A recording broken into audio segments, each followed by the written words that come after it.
Lecture में मैं बात करूंगा इलेक्ट्रोस्टैटिक के बारे में। क्या होता है इलेक्ट्रोस्टैटिक? तो हम जानते हैं इसको सिंपल भाषा में ये दो वर्ड से मिलकर बना है, इलेक्ट्रो और स्टैटिक। इलेक्ट्रो में होता है इलेक्ट्रॉन या अंबर या इलेक्ट्रिक या फ्रिक्शन कह सकते हैं। स्टैटिक में मतलब होता है रुकना।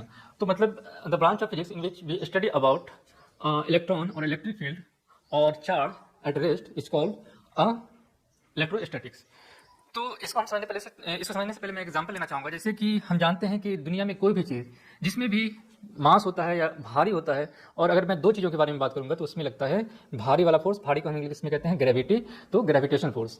तो जैसे ये कोई मास है, 1 ग्राम 10 ग्राम हो सकता है, इसका हो सकता है 2 ग्राम या 3 ग्राम 5 ग्राम हो। तो ये दो चीज़ों को मैं अगर रख दूँ यहाँ पे और इसको मैं यहाँ से फेंकता हूँ तो ये अपनी तरफ मतलब बड़े मास की तरफ चला जाता है, न कि बड़ा मास छोटे मास की तरफ आता है। तो कहने का मतलब कि बड़ा मास छोटे मास को अपनी तरफ अट्रैक्ट करता है। इसका ये मतलब नहीं है कि ये अर्थ जो है सेंटर में है और ये छोटा मास कहीं और है। ऐसे तो ये सन होगा सेंटर में, उसके बाद मरकरी होगा, फिर वेनस होगा, फिर अर्थ होगा, फिर मार्स होगा, जुपिटर। इसी तरह मतलब आप अलग अलग गोली लेकर बड़ा सा सर्कल टाइप में बना सकते हैं। लेकिन मैं एक एग्जाम्पल के तौर पे ले रहा हूँ कि जैसे ये एक मास है और इसको मैं यहाँ से फेंक रहा हूँ तो भी ये अपनी तरफ खींच रहा है। जैसे मैंने कहा जा जिले अपनी जिंदगी, लेकिन ये इधर ही आ गया। तो कहने का मतलब बड़ा मास छोटे मास को अट्रैक्ट करता है। तो क्या मैं एक मास बड़ा मास ये लूँ, छोटा मास ये लूँ, तो ये इसकी तरफ अट्रैक्ट होगा? नहीं, ये दोनों अट्रैक्ट कहाँ हो रहा है? पृथ्वी की तरफ, मतलब अर्थ की तरफ। ऐसा क्यों? ऐसा कि बहुत ज्यादा मास, मतलब अर्थ का मास कितना है? अर्थ का मास 5.97 इंटू 10⁻²4, मतलब अप्रॉक्स 6 इंटू 10⁻²4 किलोग्राम के आसपास अर्थ का मास है। तो जो भी चीज़ें यहाँ से मैं फेंकूंगा तो वो नीचे की तरफ आएगा।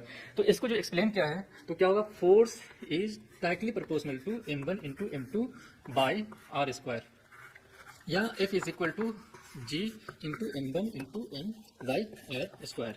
ये है ग्रेविटेशनल फोर्स। इसी को बाद में कोई दूसरा बंदा आएगा, इसी को कॉपी करेगा और डेटा तैयार करके देगा। जैसे कि हम जानते हैं कि अभी मैंने क्या पढ़ा कि जिसमें भी कोई ना कोई मास होगा उसमें फोर्स लगेगा। अब वो किस टाइप का फोर्स लगेगा? Gravitational force. उसके बाद किसी ने देखा, मतलब ईसा अलैहिस्सलाम से 600 साल पहले एक साइंटिस्ट फिलोसफर हुआ करते थे जिसका नाम था थेल्स, जिन्होंने अंबर को देखा और देखा कि हल्की चीज में जिसमें मास नहीं होता, हल्की हल्की चीजें जैसे टुकड़ा, कागज का टुकड़ा, वो भी जब हम अपनी कंघी मतलब बालों पे रब करते हैं, कॉम्ब या कंघी, तो वो उसकी तरफ अट्रैक्ट होता है। तो ये किसने देखा? थेल्स ने।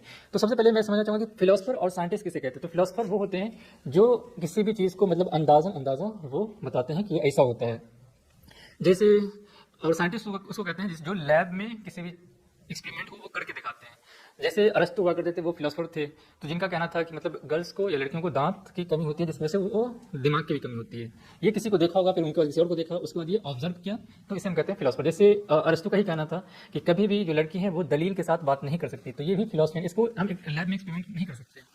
तो उसके बाद आते हैं गिलबर्ट, जिनका कहना था कि दो टाइप की वस्तु होती है, एक होता है रेजिनस और एक होता है विट्रस। जो रेजिनस होता है उसमें नेगेटिव चार्ज होता है और जो विट्रस होता है उसमें पॉजिटिव चार्ज होता है। जैसे फिर बाद में आते हैं फ्रैंकलिन। तो उन्होंने देखा जैसे हम दो वस्तु लेते हैं, ये दोनों हल्की है ना, इसको हम छोड़ते हैं तो ये नीचे की तरफ आ रही है, लेकिन जब मैं इसको रब कर देता हूँ किसी भी चीज़ से, जैसे मैं एक कपड़ा है इसको मैंने रब कर दिया, इसको मैंने रब कर दिया, तो रब करने के बाद मैं क्या देखता हूँ? इसको मैं छोड़ रहा हूँ नीचे की तरफ, लेकिन ये नीचे की तरफ नहीं आ रहा है। इसका मतलब मेरा हाथ जो है इसको बैलून को पुल कर रहा है, मतलब ये अपनी तरफ अट्रैक्ट कर रहा है, तो इसमें कोई ना कोई फोर्स लग रहा होगा। इसको मैंने रब कर दिया है, इसका भी वही फंडा है। जैसे मैंने इसको यहाँ पे रखा, यहाँ पे रखा, इसको लिया मैंने यहाँ रखा, यहाँ रुक गया। तीसरा बैलून इसको मैंने रब नहीं किया, यहाँ रखा, तीसरा बैलून मैंने लिया, नीचे जा रहा है, मैंने रब नहीं किया, तो मैं इसको रब कर देता हूँ, चार्ज हो गया, इस पर अटैच हो गया। इसको मैंने पहले रब कर दिया था इसलिए ये चार्ज है, तो ये यहाँ पे अटैच हो रहा है। और फिर मैं बैलून लेता हूँ, जैसे ये है, इसको मैंने रखा, ये नीचे की तरफ आ रहा है, लेकिन मैं इसको चार्ज कर रहा हूँ, रब कर दिया और ये इस पे अटैच हो गया। इसको भी मैंने रब कर दिया और ये इस पे अटैच हो गया। कहने का मतलब कि ये चार्ज और डिस्चार्ज का फंडा है, मतलब जिसमें भी मैं रब कर दूंगा तो वो रबिंग चार्ज हो जाएगा। मतलब रब को हम इंग्लिश में कहते हैं फ्रिक्शन, और फ्रिक्शन को ही हम इंग्लिश में कहते हैं इलेक्ट्रिक या इलेक्ट्रल, मतलब फ्रिक्शनल चार्ज या दूसरा इलेक्ट्रिक।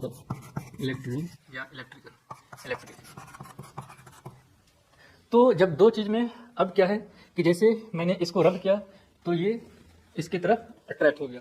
अब मैं इसको देखता हूँ, ये दूसरा मटेरियल है, तो मैं इसको कोई फर्क नहीं पड़ रहा है। इसको मैंने रब कर दिया, कोई फर्क नहीं पड़ रहा है।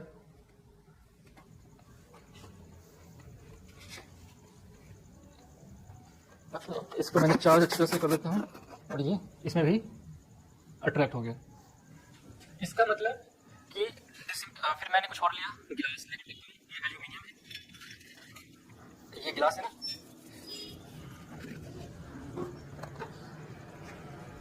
इसमें भी ये अट्रैक्ट हो रहा है। कहने का मतलब सब जो डिसिमिलर हैं तो उसमें अट्रैक्ट हो रहा है। लेकिन ये मैं एक बैलून है, दूसरा बैलून क्या हो रहा है, अट्रैक्ट हो रहा है नहीं।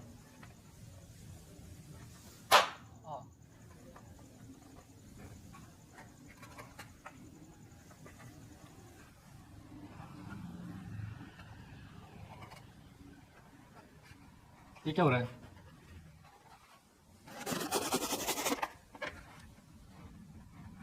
रिपेयर हो रहा है।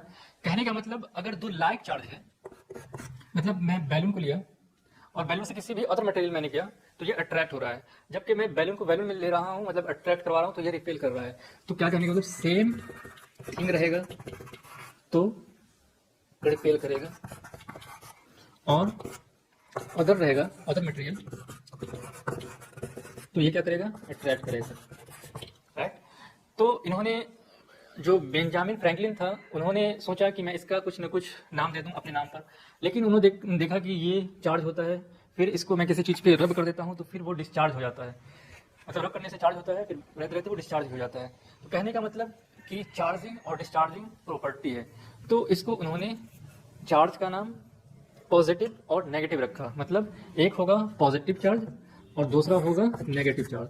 अब किसको मैं किस पे रब करूंगा तो पॉजिटिव चार्ज होगा, और मैं किसको किस पे रब करूंगा तो वो नेगेटिव चार्ज होगा। तो उन्होंने एक सीरीज बनाई जिसमें सबसे पहले उन्होंने रखा ग्लास, उसके बाद अननेल, फिर तीसरे नंबर पे रखा वुल, फिर चौथे नंबर पे रखा वुड, फिर इसी तरह पांचवें छठे और लास्ट में रखा प्लास्टिक, राइट, या इसी को हम कहते हैं रेजिन।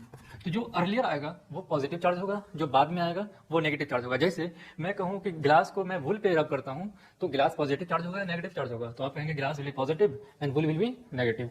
इसी तरह मैं वुल को और प्लास्टिक को मैं रब करता हूँ तो वुल पॉजिटिव होगा, नेगेटिव होगा, तो वुल positive, plastic will be negative, right. तो ये चीज़ें पता लग गई। उसके बाद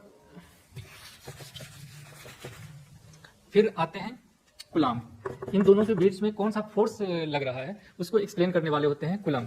तो कुलम ने कुछ नहीं किया, इसी को कॉपी कर दिया। जैसे उसमें मास था तो इसमें चार्ज होता है, तो चार्ज में होने का force is directly proportional to Q1 into Q2।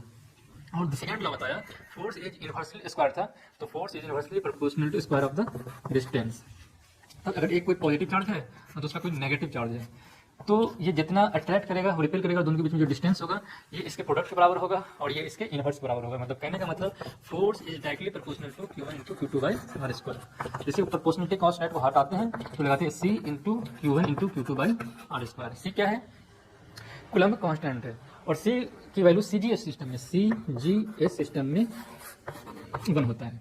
ये कहाँ के साइंटिस्ट थे, फ्रेंच के साइंटिस्ट थे, फ्रांस के साइंटिस्ट थे, और फ्रांस में जानते हैं C इज इक्वल टू होता है 1। उसके बाद जब दो चार्जेस हैं, जैसा कि एक बैलून ये है, एक बैलून ये है, एक बैलून ये है, डिस्चार्ज हो गया ना, एक बैलून ये है और दूसरा बैलून ये है। तो मैंने इसको रद्द किया और इन दोनों के बीच में अट्रैक्शन हो रहा है। अब मैंने इसके बीच में कुछ रख दिया, मतलब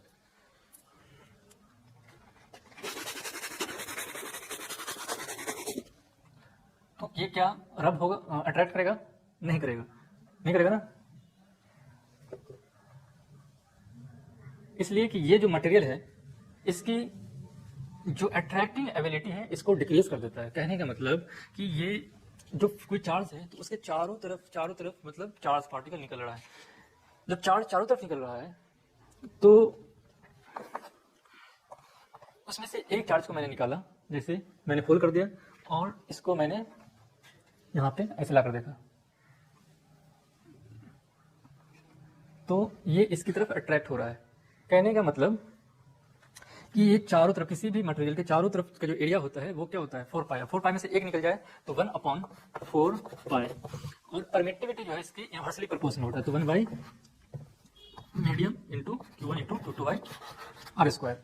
और ये परमिटिविटी अगर जब फ्री स्पेस में होगा, मतलब इसके बीच में कोई भी चीज ना हो, तो उसको कहते हैं फ्री स्पेस।